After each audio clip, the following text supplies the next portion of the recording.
नमस्कार, मैं हूं आशुतोष ओझा और आप देख रहे हैं रिस्की रिपोर्टर।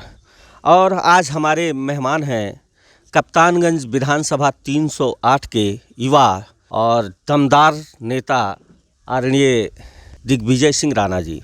और आज हम दिग्विजय सिंह राणा जी से इस क्षेत्र के और इस चुनाव के और यहाँ के लोगों की समस्याओं यानी सबसे रूबरू होंगे। राणा साहब, आपका बहुत बहुत स्वागत है हमारे चैनल में। सबसे पहले मैं चाहूँगा कि आप हमारे दर्शकों को अपना परिचय स्वयं दें और साथ ही साथ अपने राजनैतिक जो सफ़र रहे हैं और उन सफ़र में जो बाधाएं रही हैं वो सब के बारे में आप अवगत कराइए। जी नमस्कार, सभी को सादर प्रणाम। मैं दिग्विजय सिंह राणा, ऐनपुर मेरा घर है, सभी लोग जानते हैं। मैं राजनीति में आने का मेरा कोई मन नहीं था। मैं पढ़ने लिखने में ध्यान दे रहा था, लेकिन मैं जिस क्षेत्र में रहता हूँ ऐनपुर, जहाँ मेरा गांव है, इसके आसपास 15 से 16 गांव मुस्लिमों का है। 18 से 19 वर्ष की आयु में जब मैं देखा कि यहाँ आसपास में ये मेरे बगल में मुसहा इंटर कॉलेज पड़ता है, वहाँ से लड़कियाँ जब पढ़ के जाती थीं तो कुर्दा के, पेड़ार के, पेड़रिया के मुस्लिम बच्चे उनको छेड़ते थे। उस समय मेरी उम्र कम थी, तब भी मैं विरोध करता रहा उन लोगों का। धीरे धीरे मैं देखा, जब मैं पता किया कि जो है यहाँ मुस्लिम इतना उत्पीड़न कैसे कर रहे हैं, जब उस तरफ मैं कदम बढ़ाया, तो हमको लगा कि कई जगह जैसे सल्टुआ दीगर में काली जी के मंदिर को तोड़ दिया गया प्रायोजित तरीके से, पेड़ार में काली जी के मंदिर को तोड़ दिया गया, कुर्दा में काली जी के मंदिर को तोड़ दिया गया। मैं निरंतर संघर्ष करता रहा। मेरे ऊपर 19-20 साल की उम्र में 151 का भी मुकदमा नहीं था, लेकिन धीरे धीरे हिंदुओं की लड़ाई लड़ते लड़ते मेरे ऊपर गलत तरीके से तमाम हमको फंसाने के लिए 13 मुकदमे, मैंने हल्फनामा जो दिया है उसमें 13 मुकदमा मेरे ऊपर हो गया है। लेकिन मैं आजीवन संकल्पित हूँ, हिंदुओं की लड़ाई लड़ता रहूँगा। इसीलिए मेरे हर चुनाव में, मैं पहली बार जिला पंचायत सदस्य मेरी भाभी जी लड़ी थी, हमको वोट नहीं मांगने दिया गया। क्षेत्र में जो है पुलिस मेरे पीछे पड़ी रही। वो चुनाव में बहुत कम वोटों से दयाशंकर पटवा जी से हम चुनाव हार गए। दूसरी बार मैं निर्दल चुनाव लड़ा, तब भी हर्रैया में एक हिंदू की ज़मीन थी, उसको मुस्लिमों द्वारा अतिक्रमण किया जा रहा था। उसमें हम लोगों ने आंदोलन किया। 11 महीने जेल में था, जेल से मैंने पर्चा दाखिल किया। इसीलिए इस विधानसभा क्षेत्र के सभी हिंदू बिना किसी भेदभाव के, बिना किसी जाति पाति के, चाहे वो हरिजन भाई हों, चाहे चौधरी भाई हों, चाहे वो यादव भाई हों, सभी जाति के लोग मेरे साथ रहते हैं। और मैं पूरा विश्वास दिला रहा हूँ कि इस चुनाव में रिकॉर्ड मतों से जीत हासिल करूँगा, क्योंकि मेरे क्षेत्र के नहीं, पूरे विधानसभा क्षेत्र के सभी हिंदू भाई मेरे साथ हैं। आपके आवाज़ तक मैं आ रहा था राणा साहब, तो ये जो आपकी सरकार, जैसे आप हिंदू की लड़ाई लड़े और जो वर्तमान में सरकार रही है वो हिंदुओं के नाम पर ही सरकार रही है। और दूसरा, जब 2014 में मोदी सरकार बनी तो वो विकास के नाम पर बनी। उसके जस्ट बाद में आपका विधानसभा चुनाव होता है, तो पहली बार लोगों के अंदर ये जगह कि हमको यार विकास देखना है। ये विकास कौन वाला लड़का है, कौन कैसे पैदा हुआ, उस विकास को देखने के लिए लोगों ने क्या किया, उत्तर प्रदेश में फिर से सत्ता परिवर्तन करते हुए भाजपा को ले आया था। लेकिन आपके क्षेत्र का जो मैं विकास देख के आ रहा हूँ राणा साहब, बड़ा गंदा विकास लग रहा था हमको। पहले आपने हिंदू की बात की है जी। तो हिंदू जब प्रताड़ित होता है, अभी सल्टुआ दीगर में एक शादी था, एक हरिजन लड़की की। मैं उस शादी में गया तो देखे 8-10 लड़के छेड़खानी कर रहे थे लड़कियों के साथ। मैं पहले समझा कोई झगड़ा विवाद है। जब मैं परिवार से मिला, मैंने पूछा कि क्या मामला है, तो उन्होंने बताया कि भैया मेरे यहाँ हर शादी में ऐसे होता है, लड़कियों को लोग छेड़ते हैं क्योंकि उनकी संख्या ज़्यादा है। मैं एसओ पैकुलिया से बात किया, वहाँ 2 सिपाहियों व्यवस्था कराई। मैंने कहा तब तक ये सिपाही रहेंगे जब तक ये लड़की विदा नहीं हो जाती है। तो हिंदू बात हो गई। रही बात विकास की, विकास के लिए हम लोग 25 साल तक राम प्रसाद चौधरी जी को देखा, और उन्होंने जैसे पूरे क्षेत्र में टूटी हुई सड़कें छोड़ के गए थे, जो आक्रोश था जनता के बीच में, हम लोगों ने सीए चंद्र प्रकाश शुक्ला जी को चुनाव जिताने के लिए 12-12 बजे रात तक, 1-1 बजे रात तक संघर्ष किया। जिताया इस उम्मीद के साथ कि हमारी क्षेत्र की सड़कें सही हो जाएंगी। जिस सरकार की योजनाएं बहुत हैं, सरकार में कोई कमी नहीं। जैसे सरकार मान लिया पेट्रोल 10 रुपया 12 रुपया कम कर दी, लेकिन सड़कें नहीं अच्छी हैं। जो मोटरसाइकिल हमारी 40-45 की एवरेज देती है, ख़राब सड़क होने की वजह से वो 20-22 की एवरेज देगी। तो आप सोच लीजिए, अगर हमको पेट्रोल 80 रुपये मिल रहा है और आधे एवरेज में हम गाड़ी चला रहे हैं तो 180 रुपया हो गया, 160 रुपया हो गया। तो सबसे जो महत्वपूर्ण विषय था हमारे क्षेत्र की सड़कें, सारी सड़कें टूटी पड़ी हैं। ऐसा नहीं है, सड़कों को बनाने के लिए माननीय विधायक जी के जेब से एक पैसा नहीं लगना था। माननीय विधायक जी माननीय केशव मौर्य जी के यहाँ 4 दिन बैठ गए होते, सिर्फ 4 दिन बैठ गए होते, मैं विश्वास के साथ कह रहा हूँ कि हमारे क्षेत्र की सारे सड़कें बन गई होती। मेरे गांव का एक सड़क है, ऐनपुर से जाता है, वो गौर मुख्यालय जोड़ता है। लगभग 100 गांव के लोग उस सड़क से जाते हैं। 4 लोगों ने उस पर टेंडर डाला, 3 टेंडर योजनाबद्ध तरीके से डाले गए थे, 1 टेंडर बिलो रेट पे डाला गया। जब टेंडर खुला और पता चला कि एक टेंडर एक्स्ट्रा पड़ गया है, बस छोटे से कारण की वजह से टेंडर को निरस्त कर दिया गया, अपात्र सबको घोषित कर दिया गया। और वो जो हम लोग कई वर्षों से इंतजार करते सड़क बनेगी, वो अधर में लटक गई। तो माननीय विधायक जी का इसलिए जनता में इतना आक्रोश है, मैं आपसे बता दूं कि भाजपा से लोग नहीं नाराज़ हैं। लोग कहते हैं कि भाजपा इतनी गलत नहीं है, लेकिन माननीय विधायक जी की ये स्थिति हो गई है, उनके अपने कर्मों से, जो क्षेत्र में नहीं रहे, कहीं दिखाई नहीं दिए, सड़कों के लिए उन्होंने संघर्ष नहीं किया। आज छुट्टा पशु जो खेतों में टहल रहे हैं, ऐसा नहीं सरकार ने व्यवस्था नहीं किया, जगह जगह गौशाला बने हुए हैं। माननीय विधायक जी चाहते, अधिकारियों बैठाते कि भाई जब गौशाला बना है तो फिर गौवंश कैसे टहल रहे हैं, कैसे फसल का नुकसान कर रहे हैं। माननीय विधायक जी लखनऊ से चंद दिनों के लिए कप्तानगंज तक आते थे। हम लोग सोचे बगल के विधानसभा क्षेत्र के, हो सकता है यहाँ समय दें, लेकिन ये राम प्रसाद चौधरी से भी एक कदम आगे बढ़ गए और जनता के विश्वास पे 10% भी खरे नहीं उतरे। जब मैंने देखा, मैं पार्टी का विरोध जीवन में नहीं कर सकता, लेकिन मैंने देखा कि इस क्षेत्र की जो मूलभूत समस्याएं थी, सड़कें, छुट्टा पशु, मैं तो कह रहा हूँ, जनता से हाथ जोड़ के अपील कर रहा हूँ कि हमको 5 साल नहीं चाहिए, आप 2 साल के लिए विधायक चुनिए।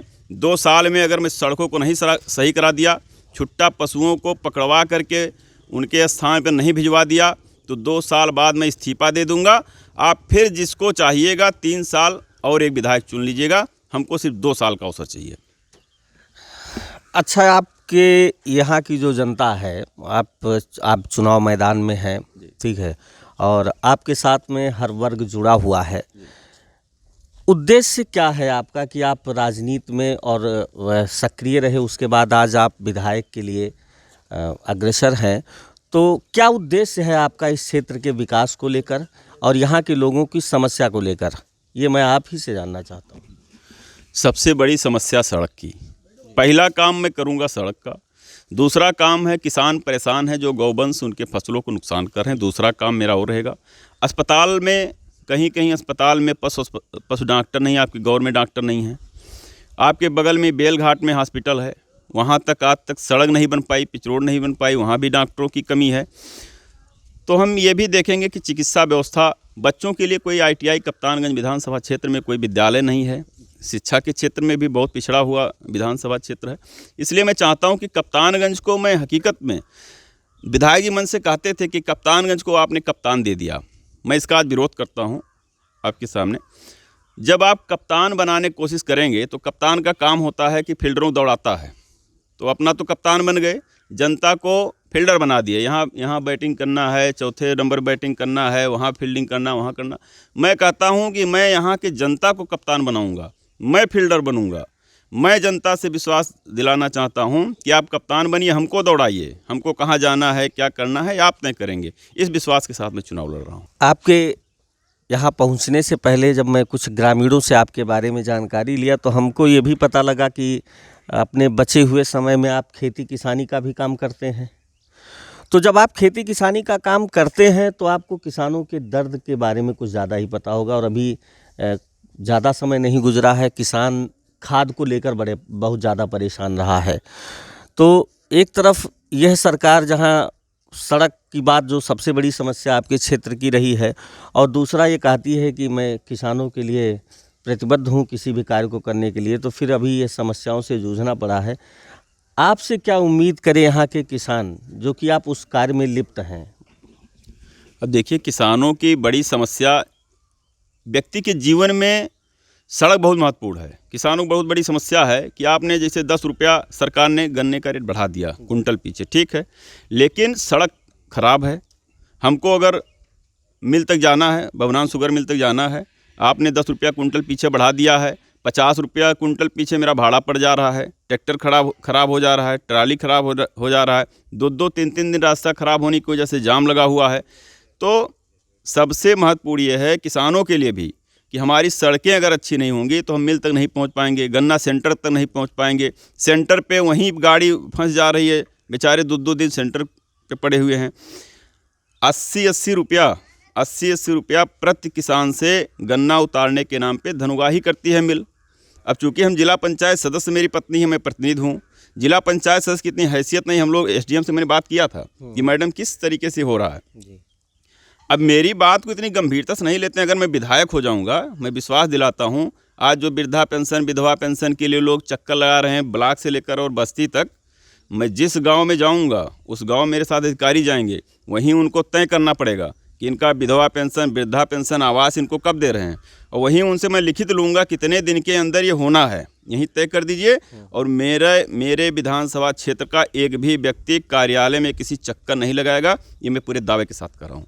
अब मैं ये चाहूँगा आपसे राणा साहब कि आप इस चैनल के माध्यम से हमारे दर्शकों को या अपने क्षेत्रवासियों को क्या संदेश देना चाहेंगे। आप विधायक बनने के रास्ते पर हैं, तो आप विधायक बनते हैं तो क्या हमारे दर्शकों को या अपने क्षेत्रवासियों को क्या ऐसा देना चाहेंगे जिससे वह आप में या आपकी तरफ आकर्षित हों और आपको विधायक बनाएं? मैं आपसे चाहता हूं कि आप इसको बताएं। 5 चीज़ मैंने तय किया है। एक तो सड़क है, दूसरे गौवंश जो छुट्टा टहल रहे हैं, चिकित्सा व्यवस्था, विद्यालय की व्यवस्था, स्टेडियम नहीं है, बच्चों का भविष्य अधर में है। कहीं दूर दूर देखिए पूरे कप्तानगंज विधानसभा क्षेत्र में एक भी स्टेडियम नहीं है। मैं स्टेडियम की भी छोटे जगह के हिसाब से जैसा जगह मिलेगा बड़ा छोटा स्टेडियम का भी व्यवस्था करूँगा। लड़कियों को सुरक्षा को लेकर 20 साल से मैंने संघर्ष किया है। मैं विश्वास दिलाता हूँ कि मेरे विधानसभा क्षेत्र में कितना भी अधिक मुस्लिम बाहुल्य क्षेत्र हो, निश्चित रूप से कहीं कोई लड़कियों के साथ अभद्रता नहीं होगी। और अभी एक चौधरी, यहाँ के बुधिया के चौधरी जी हैं, संजय चौधरी, उनका मकान है तेनुआ बाज़ार में। उनके घर जय श्री राम का झंडा लगा है, बगल में एक हरा झंडा लगा है, मुस्लिम समुदाय के लोग लगाए हैं। मैं उनके घर गया तो बताए कि इस बात का विवाद है कि मेरा झंडा तुम्हारे झंडे में क्यों टच कर रहा है, बताइए। ज़मीन का थोड़ा सा मैटर था। 150 मुस्लिम उसके घर पे चढ़ गए। वो चौधरी परिवार अतुल पे विश्वास नहीं करता, राम प्रसाद चौधरी जी पे विश्वास नहीं करता। वो चौधरी परिवार हमको टेलीफोन किया। वो जानता था कि यही मेरे दुख दर्द समझ सकते हैं। इस क्षेत्र का हिंदू जानता है कि हिंदू के लिए कोई खड़ा हो सकता है तो दिग्विजय सिंह राणा ही खड़े हो सकते हैं। बाकी आज चुनाव है, चुनाव हम लोग करते क्या हैं, पार्टी के नाम पे वोट ले लिए, जाति के नाम पर ले लिए। जो वोट बचा, पूछे 10,000 वोट, 15,000 वोट घट रहा है तो उस पैसा दे के खरीदने काम करते हैं। मैं विश्वास दिलाता हूँ, एक बार अगर जनता ने हमको अवसर दिया, मैं तो सिर्फ 2 साल मांग रहा हूँ, नहीं चाहिए 5 साल। 2 साल में 25 साल अतुल के पिताजी का और 5 साल सी चंपका शुक्ला जी का, अगर 30 साल से अधिक काम आप लोगों को 2 साल में नहीं दिखा तो मैं अपने पद से इस्तीफा दे दूंगा। 3 साल आप किसी को विधायक बना लीजिए, हमको कोई आपत्ति नहीं रहेगा। तो अभी आप यहाँ कप्तानगंज विधानसभा 308 के प्रत्याशी, निर्दलीय प्रत्याशी दिग्विजय सिंह राणा साहब को सुन रहे थे। आप इनकी बातों से सहमत होंगे या इनके जो उद्देश्य हैं इस विधानसभा के लिए, इसको आपने जाना है। आगे भी ऐसे ही कार्यक्रमों को देखने के लिए हमसे आप जुड़े रहिए और हमारे चैनल को सब्सक्राइब करें।